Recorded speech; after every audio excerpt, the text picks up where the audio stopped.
pagi Bapak-bapak dan Ibu-ibu yang dikasihi Tuhan. Saya senantiasa mendoakan supaya Bapak-bapak, Ibu-ibu di kelas kita ini dalam keadaan sehat dan menikmati damai sejahtera dari Tuhan Yesus Kristus. Saya tahu kita semua dalam keadaan sehat ya. Dan saya bersuka cita karena beberapa orang dari Bapak-bapak atau Ibu-ibu menelepon memberitahu bahwa setiap minggu pagi dengan penuh kesetiaan mengikuti pelajaran kita yang disiarkan via YouTube. Saya bersuka cita akan hal itu, baik bapak-bapak atau ibu-ibu yang mengikuti pelajaran ini dari gereja manapun, dipersilakan untuk belajar bersama-sama firman Tuhan. Dan minggu ini, tanggal 2 Agustus 2020, kita akan belajar bersama-sama di Sekolah Minggu Gereja Baptis Indonesia Getsemani Jakarta, pelajaran yang ke-10 dengan judul memberitakan Injil kepada orang yang belum percaya, dari Roma pasal yang pertama ayat 8 sampai dengan ayat yang ke-15. Mari mempersiapkan Alkitab kita yang sudah terbuka di kitab Roma pasal 1 ayat 8 sampai 15. Boleh menyiapkan minuman, kopi, teh atau air putih untuk kita dapat bersama-sama menemani kita belajar di kelas sekolah minggu. Mari membuka Alkitab kita dan membacanya. Ibu Arni akan membaca bagi kita Roma 1 ayat 8 sampai 15. Perikop dalam Alkitab kita diberi judul Paulus ingin ke Roma. Roma 1 ayat 8 sampai yang ke-15 berbunyi demikian. Pertama-tama aku mengucap syukur kepada Allahku oleh Yesus Kristus atas kamu sekalian, sebab telah tersiar kabar tentang imanmu di seluruh dunia. Karena Allah yang kulayani dengan segenap hatiku dalam pemberitaan Injil anaknya adalah saksiku bahwa dalam doaku aku selalu mengingat kamu. Aku berdoa, semoga dengan kehendak Allah aku akhirnya beroleh kesempatan untuk mengunjungi kamu. Sebab aku ingin melihat kamu untuk memberikan karunia rohani kepadamu guna menguatkan kamu, yaitu supaya aku ada di antara kamu dan turut terhibur oleh iman kita bersama, baik oleh imanmu maupun oleh imanku. Saudara-saudara, aku mau supaya kamu mengetahui bahwa aku telah sering berniat untuk datang kepadamu, tetapi hingga kini selalu aku terhalang, agar di tengah-tengahmu aku menemukan buah, seperti juga di tengah-tengah bangsa bukan Yahudi yang lain. Aku berhutang baik kepada orang Yunani maupun kepada orang bukan Yunani, baik kepada orang terpelajar maupun kepada orang tidak terpelajar. Itulah sebabnya aku ingin untuk memberitakan Injil kepada kamu juga yang diam di Roma. Tuhan memberkati. Demikian firman Tuhan yang akan kita pelajari bersama pagi ini. Kita akan berdoa terlebih dahulu. Mari kita berdoa. Bapa dalam surga, kami bersuka cita boleh kembali bersama belajar firman Tuhan dari kitab Roma pasal yang pertama ayat 8 sampai 15. Dan pokok pelajaran kami pada hari ini belajar tentang pemberitaan Injil kepada orang yang belum percaya. Kami siap belajar bersama-sama. Terima kasih Bapa, di dalam nama Tuhan Yesus kami sudah berdoa. Amin. Saya ingin kita memahami terlebih dahulu istilah pemberitaan Injil. Saya meyakini bapak-bapak dan ibu-ibu pasti sudah sangat familiar dengan istilah pemberitaan Injil. Nah, apakah maksud dari kata pemberitaan Injil? Ada banyak orang yang merasa takut untuk melakukan pemberitaan Injil, atau ragu, atau dia merasa malas untuk melakukan pemberitaan Injil. Nah, pemberitaan Injil itu bukanlah sebuah upaya kristenisasi, karena ada banyak orang yang menyatakan bahwa pemberitaan Injil itu upaya kristenisasi. Kita tidak pernah mengenal istilah Kristenisasi, karena itu juga bukan bagian dari tindakan pemberitaan Injil. Pemberitaan Injil juga tidak pernah dilakukan dengan cara paksaan. Jadi, jika ada yang mengatakan dipaksa untuk menerima Injil, pasti itu bukanlah pemberitaan Injil yang sebenarnya. Pemberitaan Injil juga tidak pernah menyertakan imbalan atau pemberian sebagai iming-iming hingga seseorang menjadi pemeluk agama Kristen. Pemberitaan Injil tidak pernah melakukan hal-hal yang seperti itu. Pemberitaan Injil itu adalah sebuah tindakan untuk menyampaikan kabar baik keselamatan, merupakan anugerah kasih karunia dalam Yesus Kristus. Nah, penyampai berita Injil itu biasanya disebut pemberita Injil, dan dia menyampaikan kabar baik keselamatan hanya ada di dalam Yesus Kristus, dan penerima berita Injil itu diberikan kebebasan sebebas-bebasnya untuk menerima berita yang disampaikan, ataupun dia belum mau menerima berita tersebut. Dan setelah itu pasti pemberita Injil berdoa supaya Injil yang sudah disampaikan akan memenuhi kehidupan setiap pendengarnya. Pemberitaan Injil, tugas siapakah itu menurut bapak-bapak dan ibu-ibu? Ya, saya setuju. Pemberitaan Injil itu merupakan tugas setiap orang yang percaya kepada Yesus Kristus, karena orang-orang itu menuruti perintah Tuhan, seperti yang tercatat dalam Matius pasal 28 ayat 19 sampai dengan ayat yang ke-20. Yesus memberikan amanatnya yang agung. Dia berkata, "Karena itu pergilah, jadikanlah semua bangsa muridku, dan baptislah mereka dalam nama Bapa dan Putra dan Roh Kudus, dan ajarlah mereka melakukan segala sesuatu yang telah kuperintahkan kepadamu, dan ketahuilah aku menyertai kamu senantiasa sampai kepada akhir zaman." Jadi pemberita Injil menyadari bahwa Injil itu perlu sampai kepada setiap manusia. Jadi jelas bapak-bapak dan ibu-ibu, itulah makna dari pemberitaan Injil. Pemberitaan Injil keselamatan dalam Yesus ditujukan bagi semua manusia.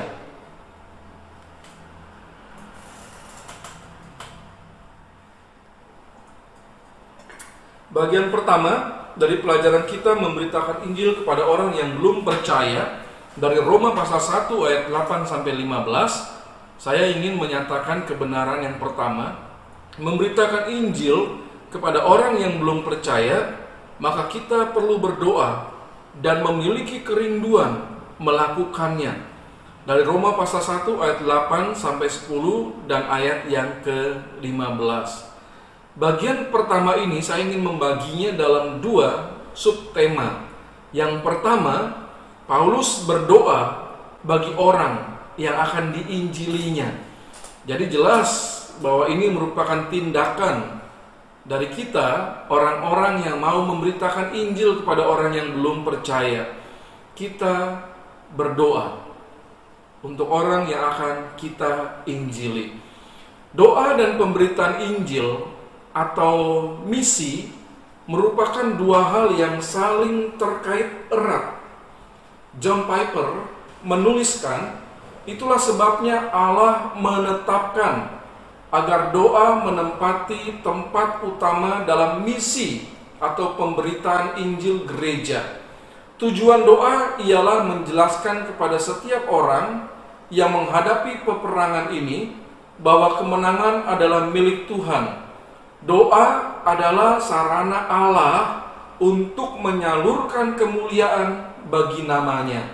Hal ini jelas dikatakan seperti yang tertulis dalam Mazmur 50 ayat 15. Itu perkataan John Piper dalam bukunya Jadikan Sekalian Bangsa Bersukacita, Supremasi Allah dalam Misi, Lembaga Literatur Baptis, halaman 86.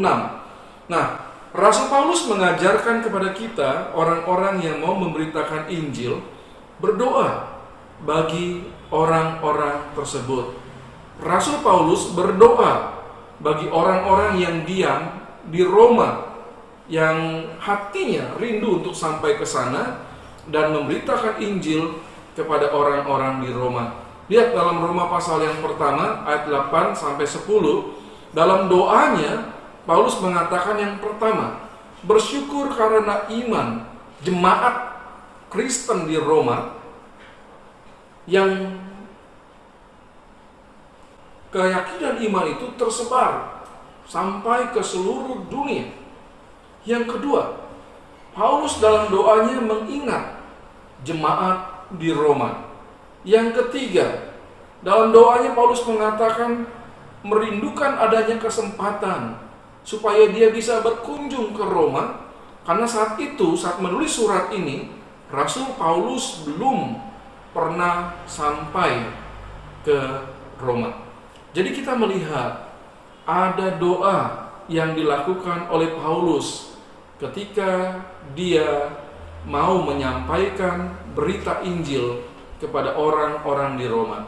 Nah, sebagai orang Kristen yang berjiwa pemberita Injil, maka kita juga perlu memiliki kehidupan doa bagi jemaat Kristen yang ada di seluruh dunia, supaya iman mereka tetap terpelihara dan mereka mendapatkan kekuatan dalam menjalani hidupnya dalam iman kepada Kristus. Doa merupakan gaya hidup orang yang mau menjadi pemberita Injil, termasuk bapak-bapak, ibu-ibu, dan saya. Kita perlu memiliki kehidupan yang berdoa. Nah, di usia seperti kita yang sudah memasuki usia senja, kita dapat melakukan bersama. Yang pertama, kita bisa memiliki saat teduh untuk berdoa. Bisa di pagi hari, malam hari, atau siang hari. Carilah waktu yang tepat buat kita, supaya kita memiliki saat teduh untuk berdoa. Kita yang kedua, bisa berdoa untuk jemaat Kristen di seluruh dunia. Saya berpikir hal ini perlu kita lakukan di masa sekarang, ketika pandemi penyakit melanda.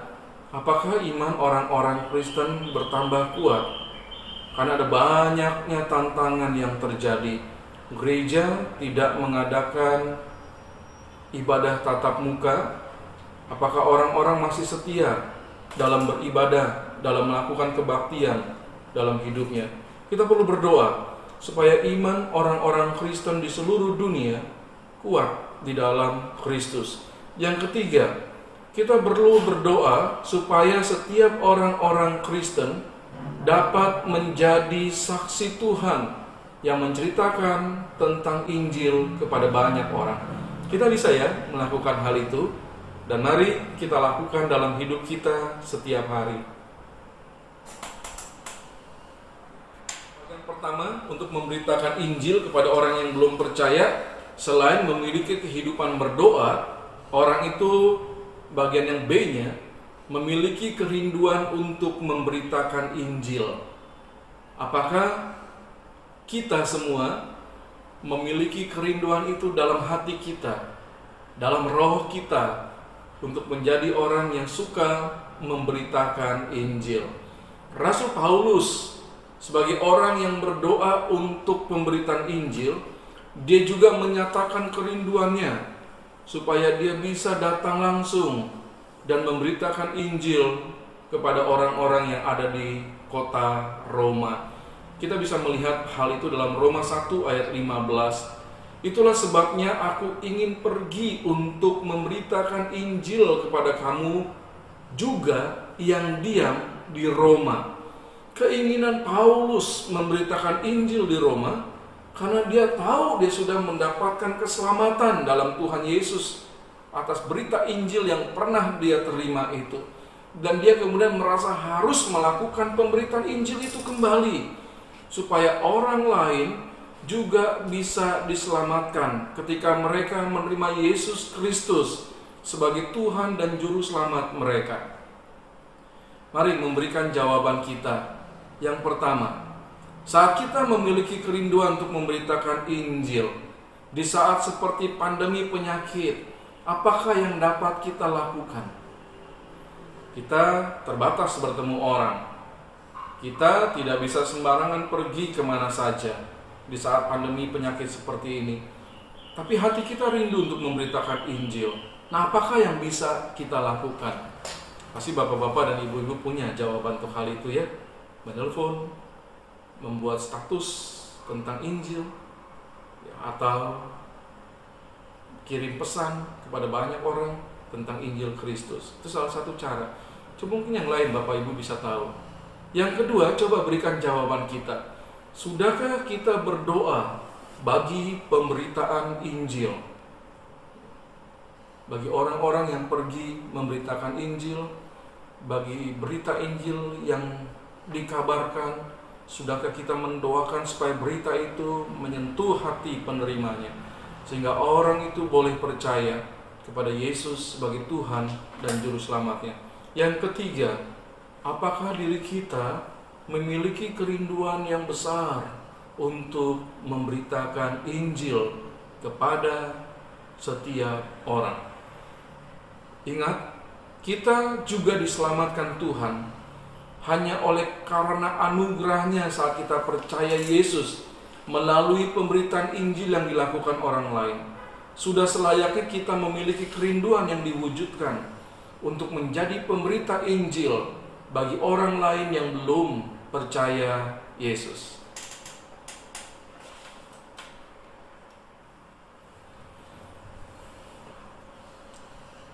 Bagian yang kedua tentang memberitakan Injil kepada orang yang belum percaya, dari Roma pasal 1 ayat 11 dan ayat yang ke-12 serta ayat yang ke-15.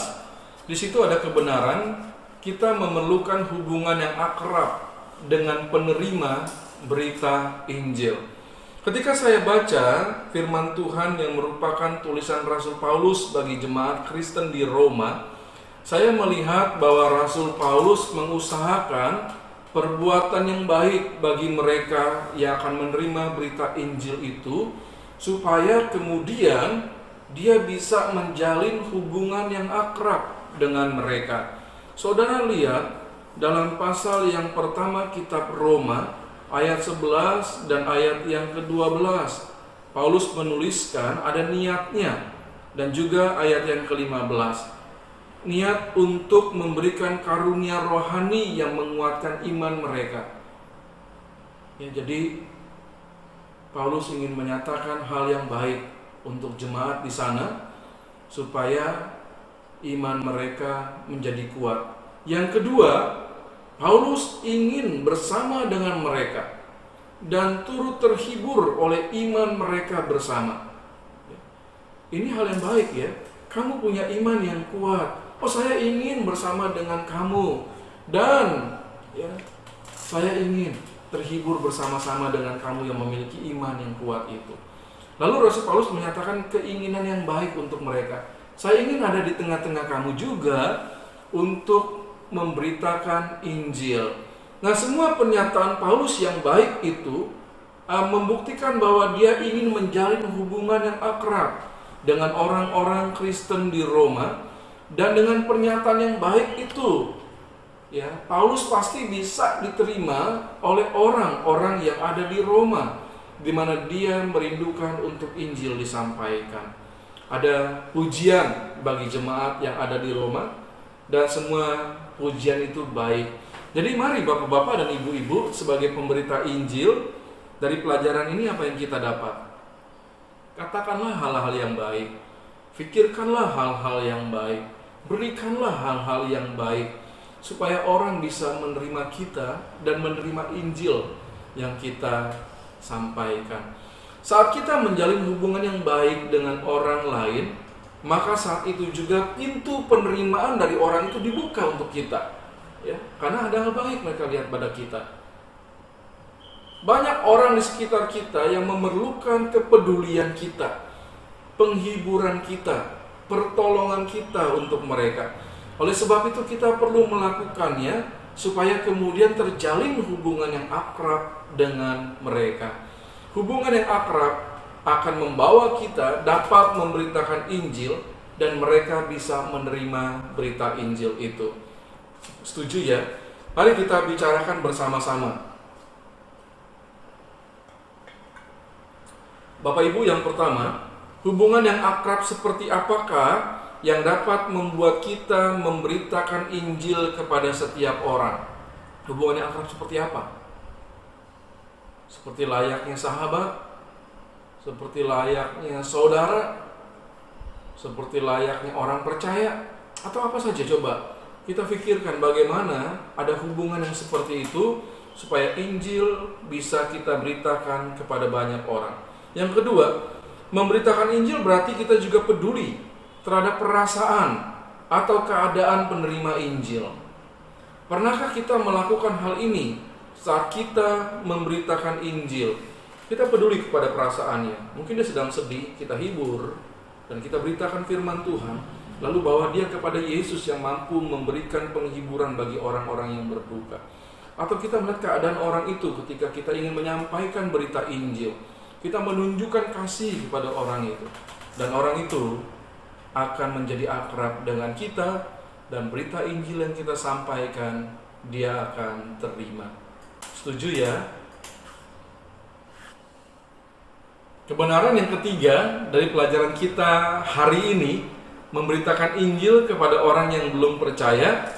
Kalau kita melihat ayat 13 sampai 14 dari kitab Roma pasal yang pertama, di situ ada ajaran, pakailah akal kita dan juga perasaan kita sebagai pemberita Injil. Rasul Paulus menyatakan adanya halangan yang dialami untuk segera datang ke Roma. Saudara-saudara, aku mau supaya kamu mengetahui bahwa aku telah sering berniat untuk datang kepadamu, tetapi hingga kini selalu aku terhalang, agar di tengah-tengahmu aku menemukan buah seperti juga di tengah-tengah bangsa bukan Yahudi yang lain. Roma 13. Jadi Paulus mengerti ada halangan untuk dia bisa segera datang ke kota Roma, namun dia tidak berhenti untuk memberitakan Injil. Dia terus melakukan pemberitaan Injil di tempat lain, di Yerusalem. Karena dia terhalang untuk ke Roma, dia membawa kumpulan persembahan yang dikumpulkan itu ke Yerusalem dulu untuk membantu orang-orang kudus yang saat itu sedang dilanda kelaparan. Jadi uang itu dikumpulkan dari jemaat di Makedonia, kemudian dibawa ke Yerusalem, dan Paulus kesempatan untuk memberitakan Injil di sana.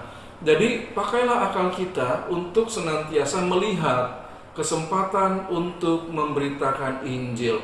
Bapak-bapak, ibu-ibu, dan saya diberikan karunia akal pikiran oleh Tuhan, dan hendaknya hal ini kita gunakan saat kita memberitakan Injil kepada semua orang.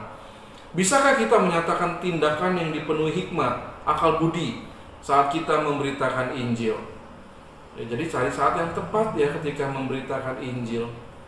Jangan ketika orang sedang dalam emosi yang besar karena membenci seseorang, lalu kita nggak bisa menguasai diri kita, segera kita memberitakan Injil. Kamu jangan begitu. Kalau kamu marah-marah sama orang lain, kamu berdosa, nanti kamu masuk neraka. Wah, itu kita tidak berakal hikmat, ya. Kita nggak bisa seperti itu. Nah, ketika kita memberitakan Injil di sebuah tempat dan orang-orang di sana tidak suka serta marah, apakah yang perlu kita lakukan? Kita perlu hikmat dan berakal budi ya. Apakah yang perlu kita lakukan untuk hal itu? Mereka sudah marah nih dengan berita Injil yang kita sampaikan. Mereka sudah menyerang, saya nggak mau, saya menolak. Apa yang harus kita lakukan? Bila ada orang yang selama ini diajarkan hal yang salah tentang kekristenan, bisakah kita memberikan penjelasan kepada orang-orang itu? Kita punya akal budi. Kami pernah melakukan hal itu, saya dan ibu. Rupanya kebanyakan orang diajarkan hal-hal yang salah tentang kekristenan. Ya, mereka ada yang tidak mau bergaul dengan orang Kristen karena dikatakan najislah dan lain sebagainya. Kekristenan itu hal-hal yang buruk dinyatakan. Jadi ketika kami menerima orang-orang seperti itu di pastori di rumah, saya dan Ibu Arni menunjukkan tanpa basa-basi, tanpa pura-pura, kelakuan sebenarnya sebagai orang Kristen. Kita ajak makan bersama-sama di ruang makan, lalu saya seperti biasa membacakan firman Tuhan, lalu berdoa sebelum makan, dan orang itu ada di tengah-tengah kami. Lalu berbicara tentang banyak hal, tentang Tuhan yang mengasihi manusia, tentang macam-macam, tentang kekristenan. Dan orang itu baru sadar ya, oh rupanya selama ini yang saya dengar beda dengan kenyataan aslinya. Orang Kristen itu bisa menerima siapa saja. Bahkan ketika dia minta izin, boleh nggak saya masuk ke gereja? Oh silakan, tidak ada ibadah, silakan datang ke gereja, Bapak bisa melihat. Saat beribadah pun silakan, kalau mau ikut tanpa memaksa, silakan, bisa aja ada di dalam. Jadi dia baru tahu ya, selama ini yang didengar tentang kekristenan itu salah. Dia tidak melihat langsung bagaimana orang Kristen bersikap. Jadi pakailah akal hikmat kita untuk menjadi berkat bagi orang-orang yang belum memahami kekristenan.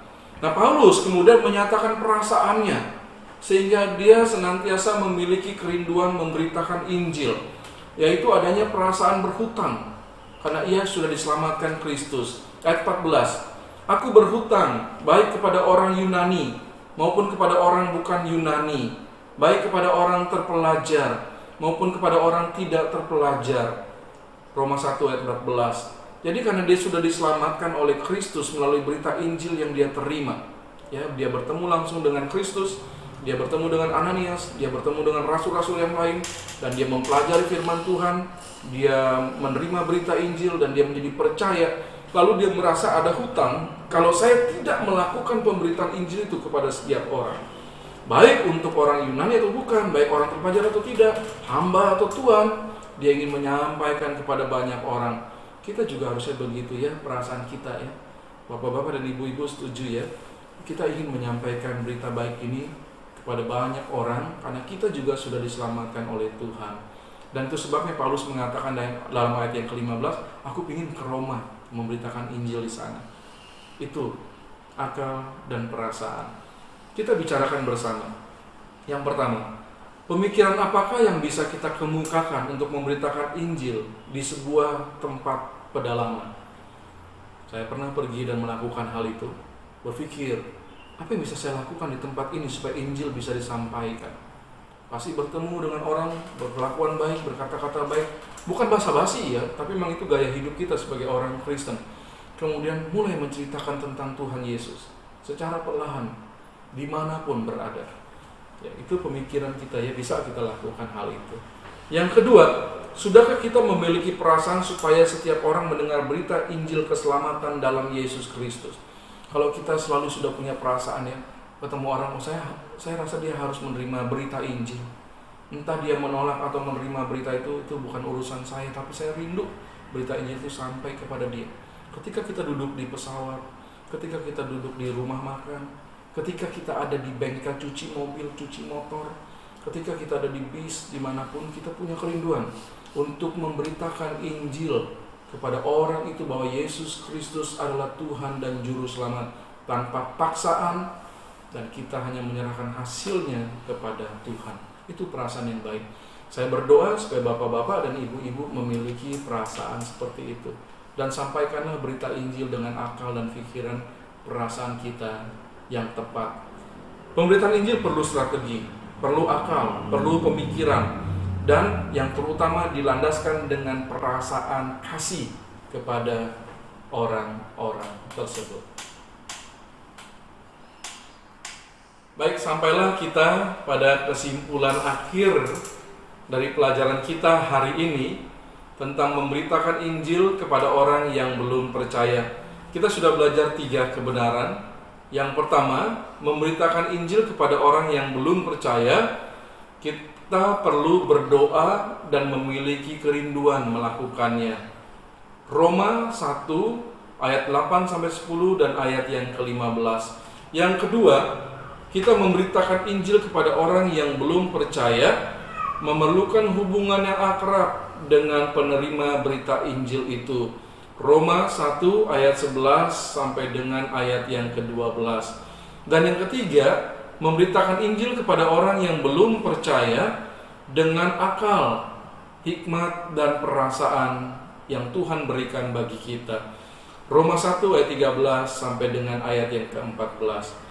Seorang pemberita Injil melakukan pelayanan pemberitaan Injil kepada orang yang belum percaya. Mari kita lakukan hal itu. Ada banyak orang yang perlu menerima berita Injil, kasih karunia keselamatan hanya ada di dalam Yesus Kristus. Pelajaran menarik untuk kita lakukan bersama dalam hidup kita. Kita akan menutup dalam doa dan mari setia untuk mengikuti kelas sekolah minggu di minggu yang akan datang. Mari kita akan berdoa bersama. Terima kasih Bapa yang baik karena kami boleh belajar bersama di kelas sekolah minggu dewasa, pria, wanita, senior. Dan kami terus berdoa supaya kami dapat melakukan firman Tuhan yang sudah kami dengar dan kami pelajari bersama-sama. Hamba berdoa supaya setiap orang yang mendengar diberi hikmat oleh Tuhan untuk melakukan firman ini dalam kehidupan kami semua. Dan biarlah semakin banyak orang mendengar berita ajaran tentang firman Tuhan. Terima kasih Bapa, di dalam nama Tuhan Yesus kami sudah berdoa. Amin. Tuhan memberkati kita semua.